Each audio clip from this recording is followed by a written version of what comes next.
screwed up, he's not going to have a good cutting edge. Whatever tool you're using, whether it's lathe, So again, you can see.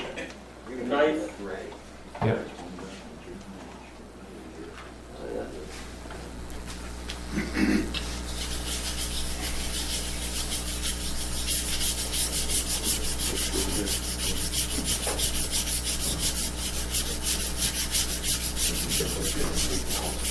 Okay.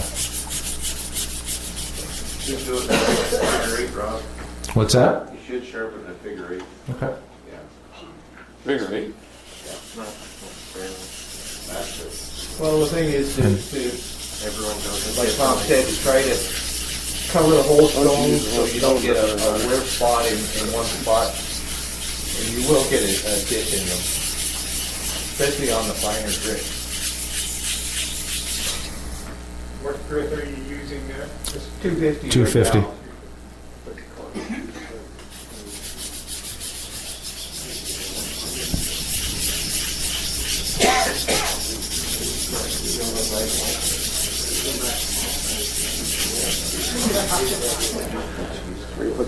Fast forward. Yeah, I think for the purpose of just speeding things up here, we'll say that this is good right now. Yeah, you're all the way across. You don't have to do, the whole, as Yeah. long as you've got Yeah. So we're going all the in way across. this way, right? Yeah. Now, that's 250. Yes. That's just the start, okay? So you should explain that after he's done with the 250, then he'd go to his, this is his 1,000. And then you can even go further to 3,000 and 8,000. Like that, the back of that should shine like a mirror.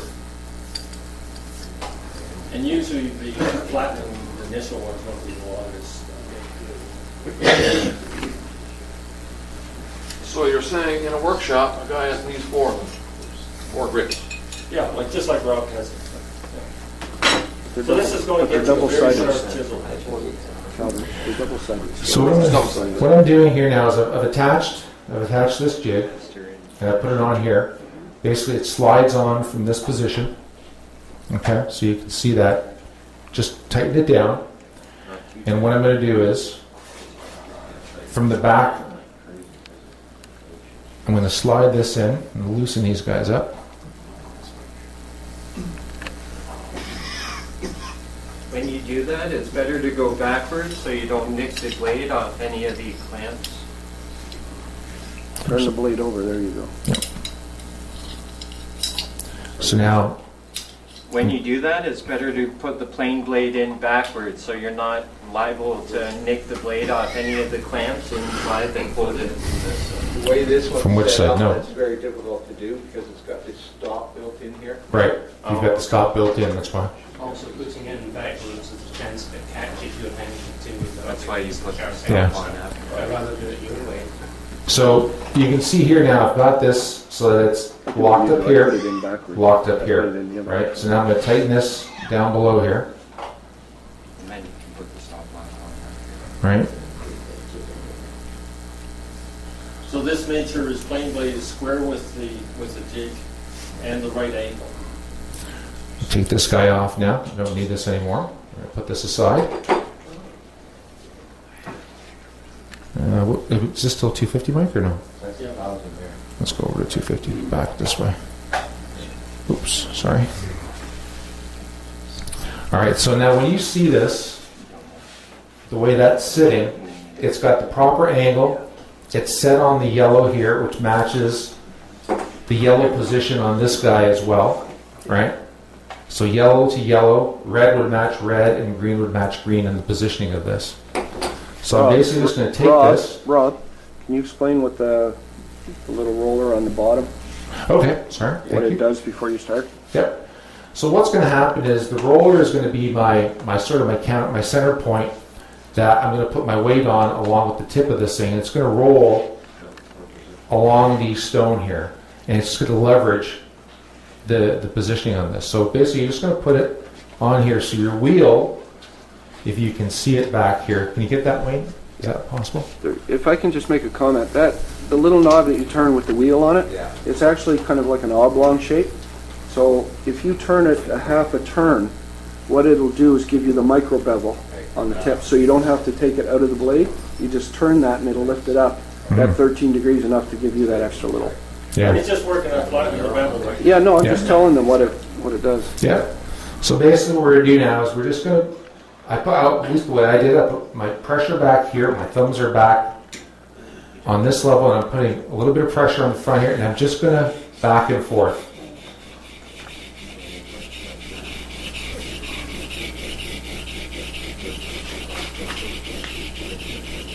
And this is the part that gets a little bit boring, but it takes a while. I think it took me, about half an hour, guys, to get the other one that I had, and I hadn't sharpened it. It was just the way it was. Is that just to get out of the box? Yep. Well, but you use plain, so it's in kind of rough shape. Your sale line, I guess you know. It was. Can you see that way?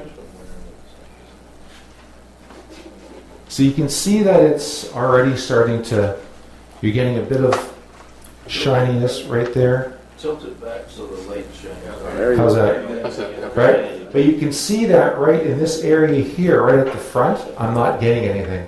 It's still not, I don't have that shine yet. So I'm going to go back and I'm going to rework this now. And I'm basically just going to put more pressure now in the middle. And I'm just going to keep going back and forth. Just keep the stone wet. And keep the pressure and keep it even. Keep the strokes even. I don't want to go too far. I don't want to go too far back either. And I'll just keep getting there. Yeah. Can you get that? I don't know if that's any better or not. Just tilt it back a bit. Tilt it back, There you tilt go. it back. There we go. There we go. So you can see right there that I've got a pretty good edge going right now. So I would just keep that going until it's just a little sharper. And then when I'm done this, I'll flip this over. I'll go to the next grid up. Same thing, water, and just keep going back and forth until I get the edge that I want on it. And then when I'm done, I'll go back and I'll just touch up the back again the way I did initially, just to make sure any burrs get those off, and then I'll just reinstall it. So this is a great little jig. I highly recommend it. I don't know if anyone has one or not. Am I missing anything, Mike?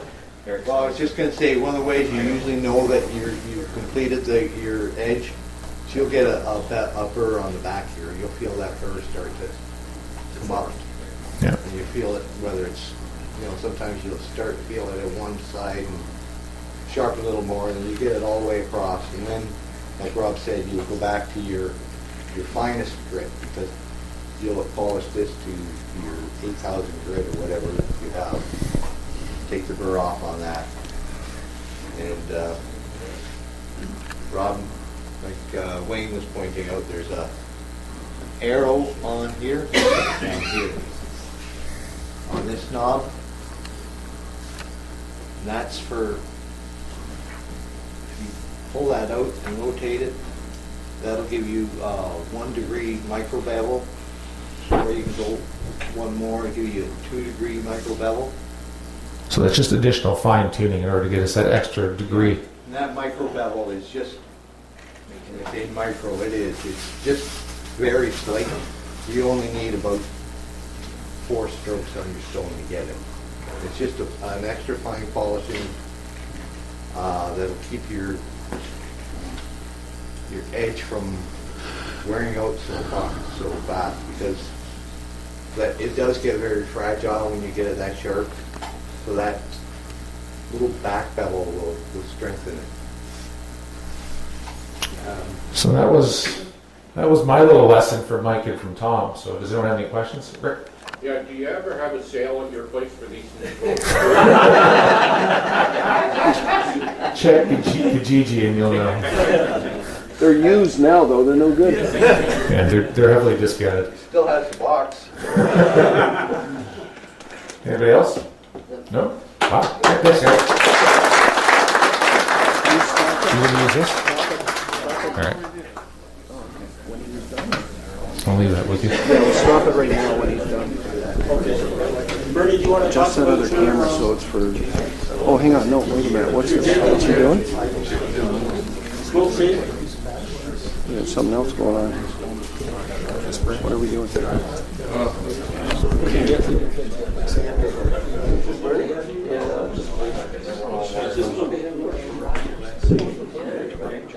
that? I'm on the air. I don't know if many of you use a spoke shave or not, but I do occasionally, and the blade on it, if anybody that ever uses one, Try and get it into this gauge. is a little tough to use on a sharpening gauge or even the, you can see it's almost impossible to clamp down in. So what I did was, a while ago, I made just out of a chunk of aluminum, just basically a flat piece that will extend the blade, and it just simply fits in there. And I use the hold down of the spoke shave to kind of hold it in place. And what that does, that gives it equal pressure right across, and now I can do it by hand, or it'll fit into a honing guide. Somebody's guide. So like this one, for instance, it'll You generally do yours by hand, or do you? Yeah. I By hand? most of the time I use the guide, but if I'm just doing a micro bevel, so I just, once you get it set back and forth, and away you go. So basically there it is in the guide, and now I can do it just like I do a plain blade or a chisel. Eyeball it. So set by the clamp and the roller, he doesn't have any adjustment on it.